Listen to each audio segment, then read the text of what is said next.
Olá, vamos aí para mais uma aula de deontologia. Bom, dando seguimento à nossa disciplina, né? Eu vinha falando sobre o histórico da agricultura.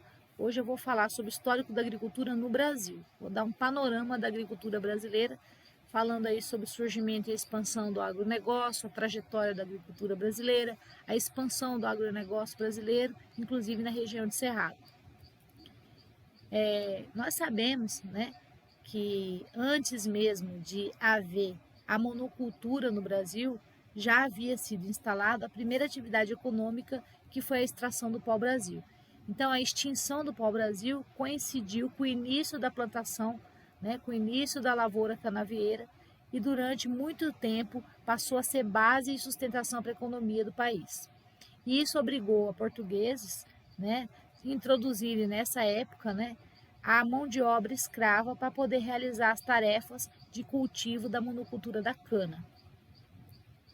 Nas áreas aí de sertão, né, onde as condições não eram favoráveis para a expansão canavieira, acabou desenvolvendo propriedades voltadas para a pecuária de corte. Então, junto com o desenvolvimento da cultura canavieira, também houve o desenvolvimento da pecuária extensiva, né? E também foi desenvolvida uma agricultura de subsistência.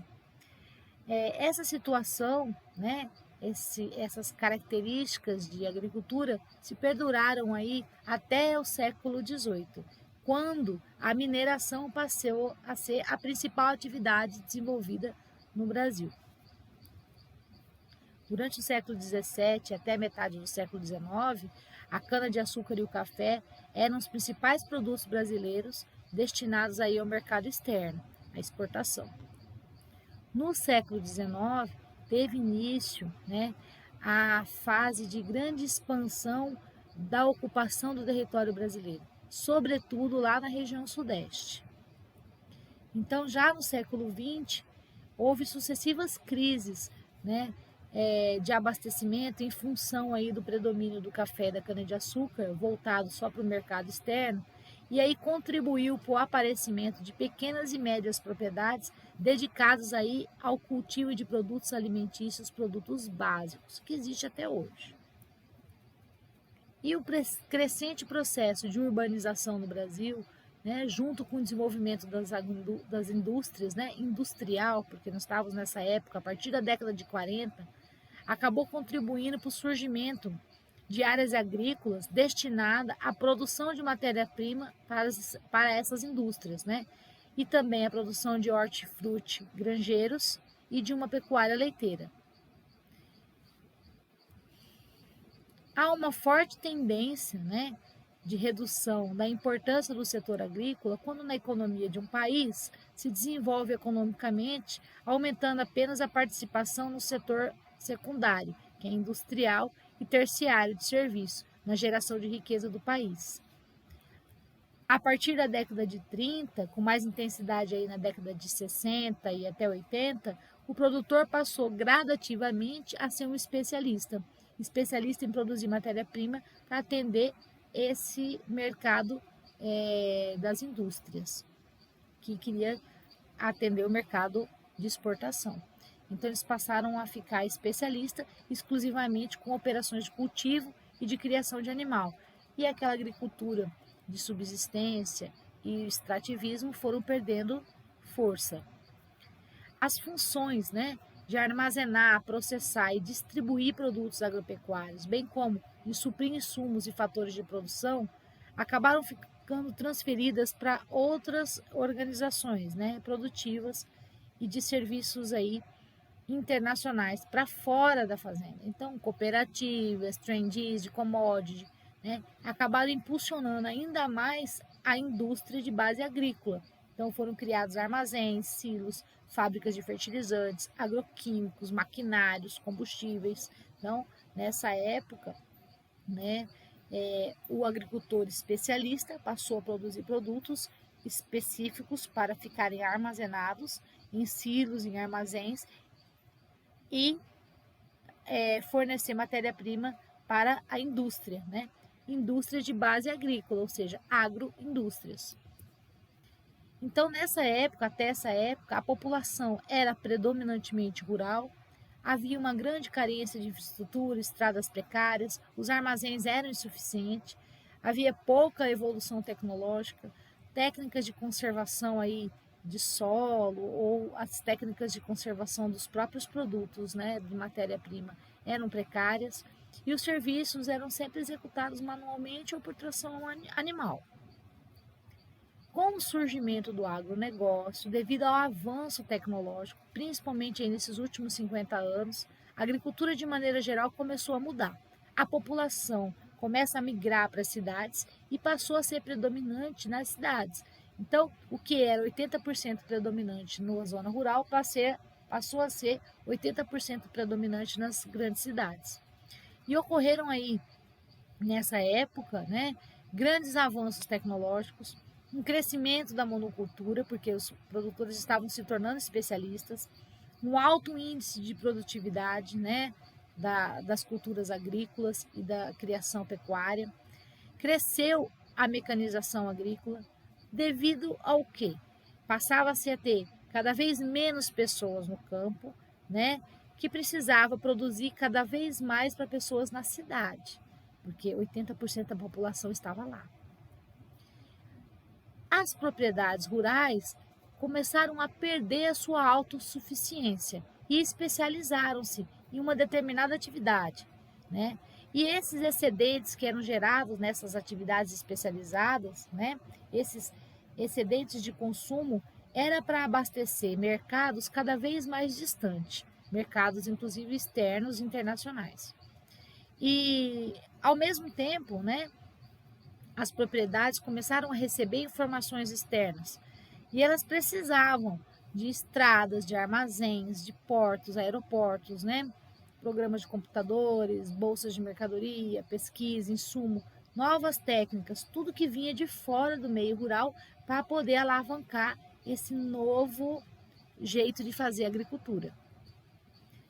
A agricultura já não podia mais ficar sendo abordada, né, como uma coisa isolada, ela precisava estar associada a outros setores, a outros agentes responsáveis também pela atividade de produzir, transformar e distribuir e consumir alimento. Então essas grandes transformações aí dessas últimas décadas, né, tornaram esse termo agricultura insuficiente, porque as atividades que antes eram desenvolvidas exclusivamente lá dentro da fazenda passaram também a serem efetuadas agora fora, lá nas indústrias, né? Tanto antes dentro da fazenda como depois da fazenda, da porta para fora, né? Então, tiveram essa mudança significativa.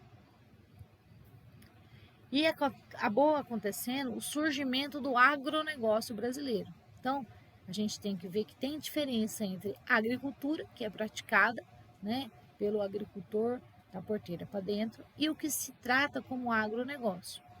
As atividades agrícolas que fazem parte, né, de uma rede ou cadeia de agentes econômicos que vão desde a produção, né, de insumos, processamento industrial, até armazenagem, distribuição de produtos agrícolas e seus derivados, acabaram se tornando agronegócios.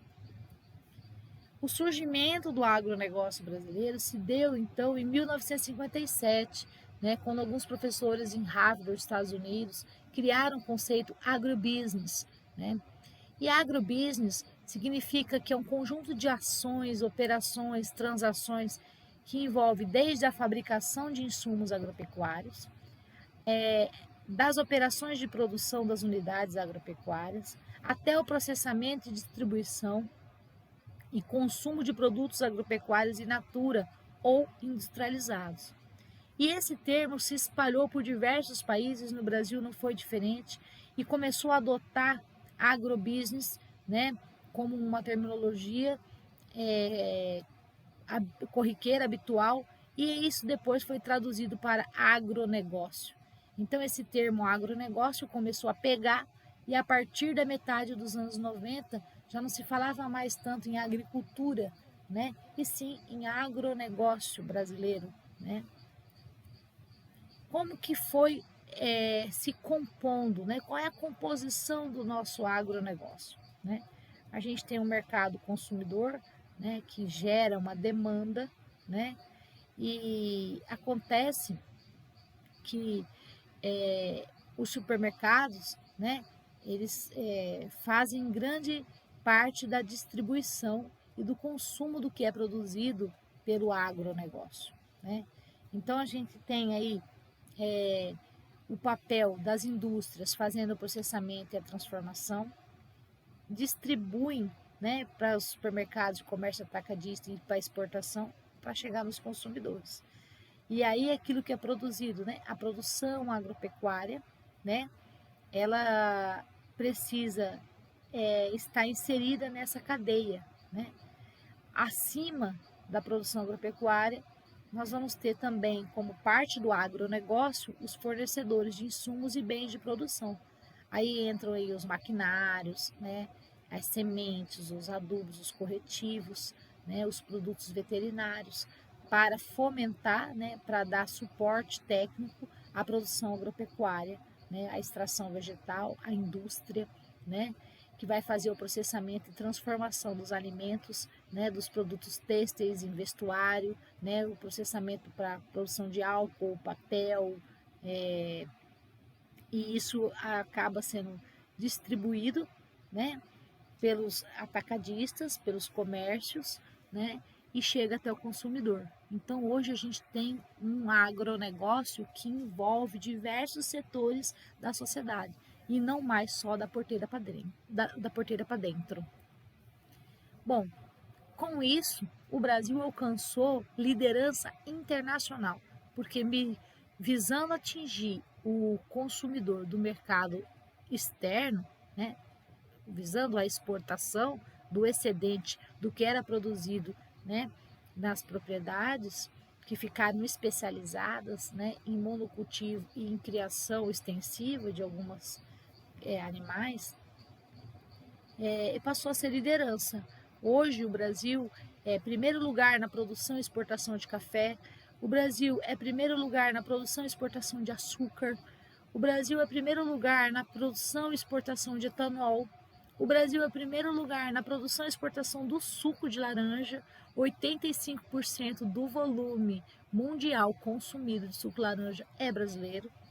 Ele lidera o ranking das vendas externas do complexo de soja, como grão, farelo de soja, óleo de soja, né?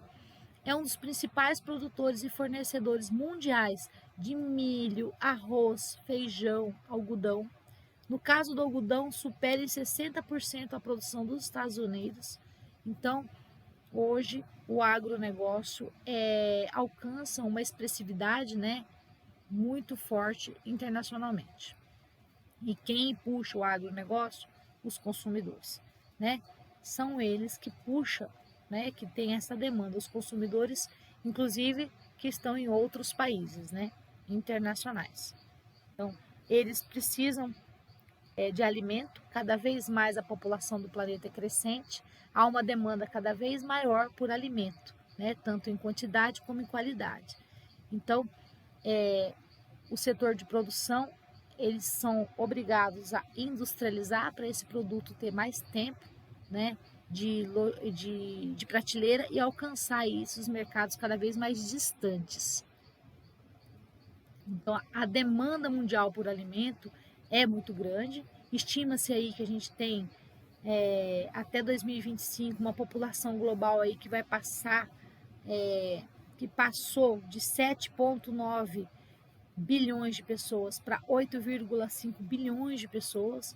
Então, se a gente pensar que em 1990 a gente tinha uma população mundial aí de 5,2 bilhões, né, e uma demanda por alimentos em torno de 1,9 bilhões de toneladas, né, que essa projeção para 2025 é de 8,5 bilhões, a demanda por alimento vai ser quase 4 bilhões de toneladas. Então, a gente vai precisar nessas áreas, né, onde existe a produção, onde temos aí áreas com necessidade para produzir alimentos, né, em grandes quantidades. Então, a gente tem as mesmas áreas e uma demanda cada vez maior na produção de alimentos. Então, ela é estimada aí em torno de quase 4 bilhões, né, de toneladas de alimento até o ano de 2025. A população, né, mundial vem crescendo, por isso há uma demanda, né? A gente estima aí, esse gráfico mostra melhor, né, como vem crescendo a população de pessoas, né? Em 2015, né, a gente tem aí os dados em azul mais escuro. Nós tínhamos no mundo aí 7 milhões de pessoas e hoje a gente estima que em 2030 vamos ter aí mais de 8 milhões e 500 milhões de pessoas, né? Então, vem crescendo grandemente. Bom, a trajetória e a demanda da agricultura brasileira, ela é bem tratada numa referência bibliográfica que eu gosto bastante, da Embrapa, que fala do futuro da agricultura brasileira, né? Ela fala a visão, né, da agricultura para os próximos anos aí até 2030. Então, fala que o aumento de renda, né, implica em mudanças no padrão de consumo. Então, a gente tem aí um aumento da população mundial, né, mas também temos um incremento na renda das pessoas.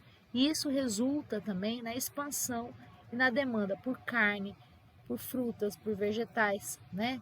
E a gente tem uma redução do consumo de alimentos básicos, né, na diversificação aí da cesta de consumo, como um aumento aí por produtos mais elaborados. Se a gente analisar a evolução do consumo per capita e por carne entre 1970 e 2013, a gente observa que a, a bovina aumentou mais de 120%, que a carne suína, o consumo aumentou mais de 60%, né? E o de frango mais de 1000%. São consideradas 3 carnes em conjunto, o consumo per capita atingiu 97 quilos. Imagina, nós consumimos 97 quilos de carne por ano, né? Uma expansão aí de 228%. Então, quanto maior a população, quanto maior a renda, né, dessa população, maior a demanda por alimentos, e em especial alimentos mais elaborados. E a carne é um deles. O aumento, né, na produção de carne, né? Então, o setor de carne brasileiro apresentou um expressivo aumento entre os anos de 1975 e 2017.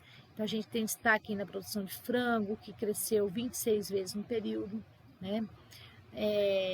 A produção total de carne de frango, de bovino, frango e suíno, né? Aumentou em 25 milhões de toneladas, entre que antes era de 3,4 milhões, né? Somou aí 25 milhões e antes era 3,4 milhões em 1975. Isso representa um crescimento de mais de 600%. Aqui um outro gráfico que mostra sobre o consumo per capita, né, que eu tinha havido falado, sobre 97 quilos por ano, né? Então, em 1970 a gente consumia muito menos carne do que consumimos aí em 2013, por exemplo. Outra questão é quando a gente considera o consumo per capita de grãos no Brasil, né? Isso eu estou falando do consumo na alimentação humana, né? Como feijão, milho, arroz e trigo. Então, quando a gente pensar aí no consumo per capita, né, anual de grãos no Brasil, o consumo de trigo foi o que mais aumentou no período, tá? Em 1970, a gente consumia 34 quilos, né, por habitante ano, e passamos para 51 quilos por habitante ano em 2016. Isso se deve especialmente para o aumento de consumos mais elaborados, como eu havia dito antes, né, como bolo, né, pães. Por outro lado, né, houve uma retração no consumo per capita de produtos como arroz, feijão, que pode ser explicado aí na relação da mudança de padrão de consumo. As pessoas passaram a se alimentar com outros produtos mais elaborados devido ao aumento do poder aquisitivo, né? E o arroz e o feijão, né, tiveram essa elasticidade renda negativa, né? E geraram aí uma redução na quantidade demandada, né? Então, se a gente pensar aí o que é elasticidade média, considerando aí diferentes estratos de renda, o arroz e feijão é levemente negativo, né? Já para carne, né, a elasticidade renda já foi positiva. Então, isso se deu aí devido ao crescimento da alimentação fora do lar. Houve, né, então, um aumento no consumo de grãos e cereais, né, no que se refere à alimentação humana, né, no uso de sementes, né, de uso industrial para alimentação humana, tá? Em relação aí às exportações brasileiras, as projeções mostram que o país, né, vai apresentar um incremento significativo na maioria dos produtos, né? Então a gente aí em 2016, 2017, né, nós tínhamos aí 630 mil toneladas de algodão em pluma sendo produzidas, né? Então a projeção é que seja aí em 2000, até 2027 um aumento de 77%, né? Na exportação desses produtos. A gente esperava aí uma exportação aí de 25.500, 500 mil toneladas, né? De milho, né? Em 2017 vai para 35 mil, mais de 35 mil toneladas exportadas. Então vai ser um aumento significativo aí de mais de 37%. Né? E assim também temos aí a carne suína, né, com grande destaque, com mais de 41% de variação, né, de projeção para exportação.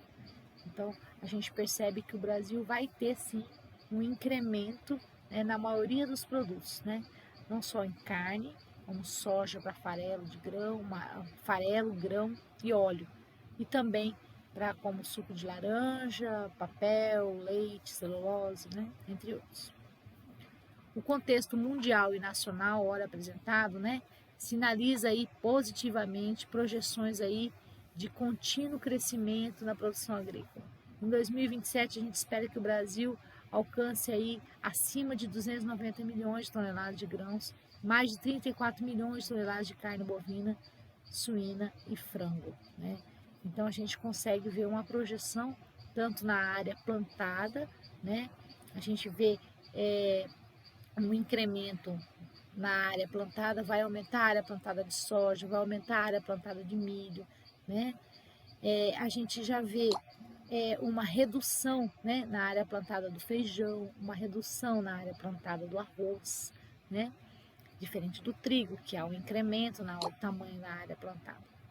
E ainda assim, né, contudo, a gente percebe também que há um incremento na projeção, né, para 2027 em mais toneladas, né, um rendimento maior de soja, um rendimento maior de milho, né, muito maior, um rendimento maior do trigo, né. Então a gente consegue perceber nesses gráficos que a área plantada, a produção e o rendimento das principais culturas, né, vão haver um incremento significativo. Bom, o que acontece? A baixa competitividade, né, internacional, o cenário interno também contribuiu para vários ganhos em produtividade na nossa agropecuária. Então, se a gente observar os acontecimentos lá no início dos anos 70, a gente consegue identificar claramente que houve uma necessidade de extrair mais produtos da terra, tanto no setor no setor pecuário como no setor agrícola. O país vivia o auge do milagre econômico, né? Porque o mercado interno aumentava em muito o seu consumo. Aliado a isso, veio o crescimento populacional, a necessidade de aumento de oferta de alimento causou como uma luva. Por um outro lado, a capacidade produtiva do país começou a atingir o limite e áreas da região do sul, sudeste, as mais produtivas, né, do nordeste, já estavam todas ocupadas e incapazes de atender às necessidades produtivas. E aí a gente sabia muito pouco sobre a capacidade de produção do centro-oeste brasileiro. E havia dois caminhos: ou se plantava mais lá no Rio Grande do Sul, né, lá na região sul e sudeste, que já era conhecido, que era um espaço conhecido, ou se expandia a produção para outras regiões, como o Cerrado brasileiro, o que a gente chama de fronteira agrícola. Então a gente tem dados relacionados a essa mudança espacial da agricultura no país. Aspectos aí mais recentes evidenciam, né, uma comparação no cultivo de grãos na década de 90 e em 2017. Então, nesse período, a região centro-oeste mais que triplicou a sua área plantada com culturas, chegando ao patamar aí de 41% da área total. A região centro-oeste, em 1990, produzia 11,2 milhões de toneladas de grão, correspondia aí a 19% do total. E a sua produção chegou a ser aumentada em 10 vezes, atingindo aí a 103 milhões de toneladas em 2017, que passou a representar 44% do total produzido no Brasil. Então, por sua vez, a região sul passou a ter uma forte redução na representatividade da área colhida, né, que passou de 44% para 32%. Embora a quantidade produzida de grãos nessa tenha reduzido, né, de 56 para 35, em termos absolutos, né, aumentou aí 2,5 vezes, passando de 32 para 83 bilhões de toneladas. Então, a gente tem essas mudanças também no espaço, né? Não só no incremento em produtividade nas áreas plantadas, mas também na questão da mudança espacial.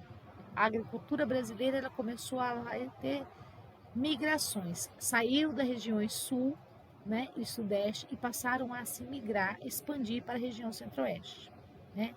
Então, se a gente olhar hoje a região centro-oeste, tem uma grande participação na área plantada, né?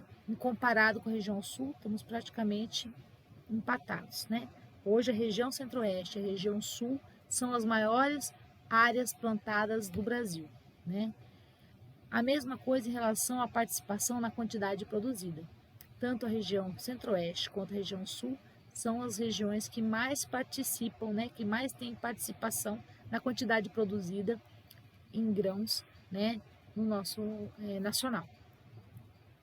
Além disso, né, o cultivo de múltiplas safras, né, preservação e adequação ambiental aí das propriedades é uma prática que vem crescendo bastante e contribui aí para a expansão da produção e para a economia, né? A obtenção aí de cultivares de soja, milho, de ciclo curto, técnica de manejo, cultivos em mais de uma safra no mesmo ano, né? No caso do milho, né, a segunda safra, a safrinha, especialmente no Cerrado, ficou muito importante, né? Muito mais importante que a primeira e corresponde aí a quase 70% da produção total aí. Na região centro-oeste, né, já corresponde a 95% da produção. Então, a gente tem uma produção de milho hoje, né, no Brasil, que foi migrada, né, a produção de milho migrou-se, né, para a segunda safra, né, em todo o país, especialmente na região centro-oeste. Na década de 70, né, essa região, né, passou a configurar como uma nova região produtiva. Então, houve a expansão do agronegócio para a região do Cerrado. A soja, na verdade, foi a grande responsável por incremento de área, né, antes visto lá como improdutiva, e hoje já é compreendida com outros olhos, em razão aí de políticas públicas, presença de multinacional aqui na região do Cerrado, né? Mas ainda assim, nesse momento, as comunidades tradicionais ainda continuaram vivendo do extrativismo, fundamentado em agricultura subsistência, pecuária extensiva, ainda tem muito isso ainda na nossa região. O interesse econômico pelo cerrado, né, data aí do século XIX, quando outros pesquisadores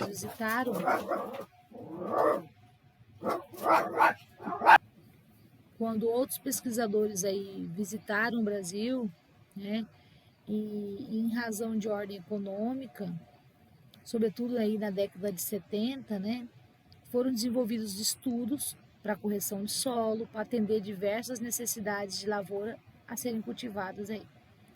As facilidades de mecanização, porque as áreas do cerrado eram planas, a garantia de preço no mercado internacional foram os fatores que mais contribuíram para a expansão aliada a essas pesquisas.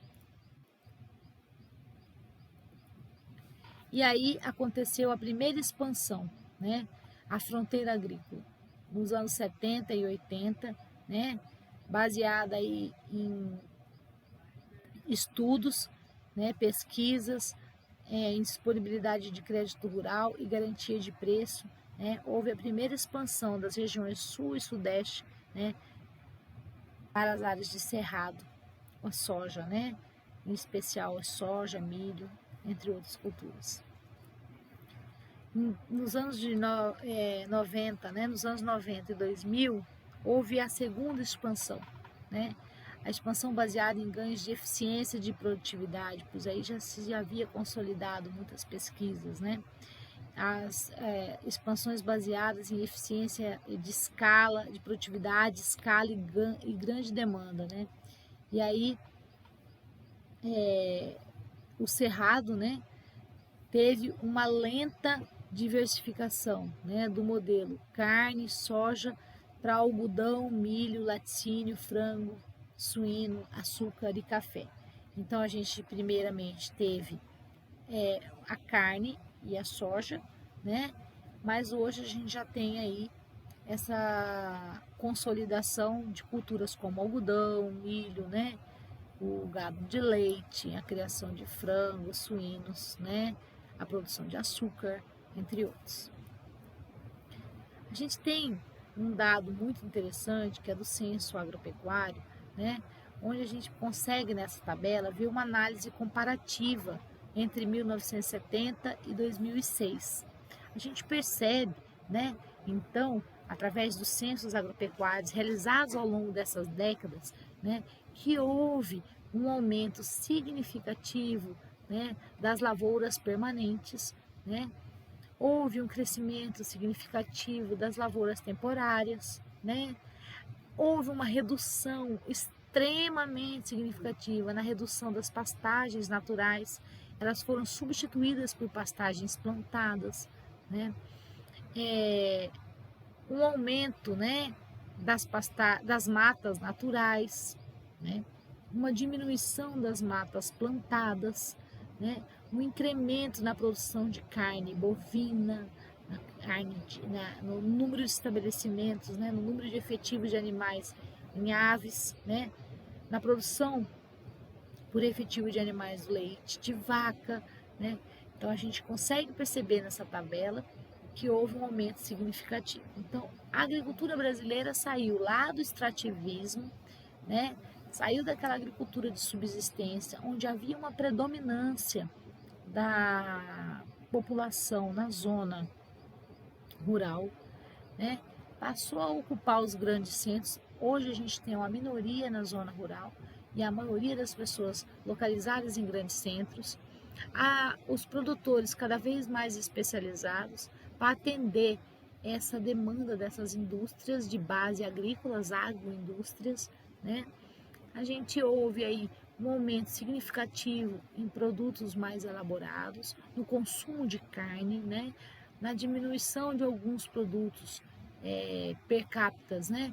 Como arroz, feijão, mas ainda temos né, um incremento em lavouras temporárias, como consumo de hortifruti, granjeiros, entre outros, né? A próxima aula eu vou falar um pouco mais sobre a agricultura na região do Cerrado, já falei um pouco, alguma coisa hoje, mas eu vou incrementar um pouco mais a região do Cerrado, espero ter colaborado, ter contribuído aí com alguma coisa. Na verdade, essa aula é só uma provocação para fazer a gente pensar um pouco mais na expansão do agronegócio, na expansão da agricultura brasileira. Qualquer dúvida, vocês me procurem no WhatsApp ou me mandem um e-mail que eu vou estar sempre à disposição.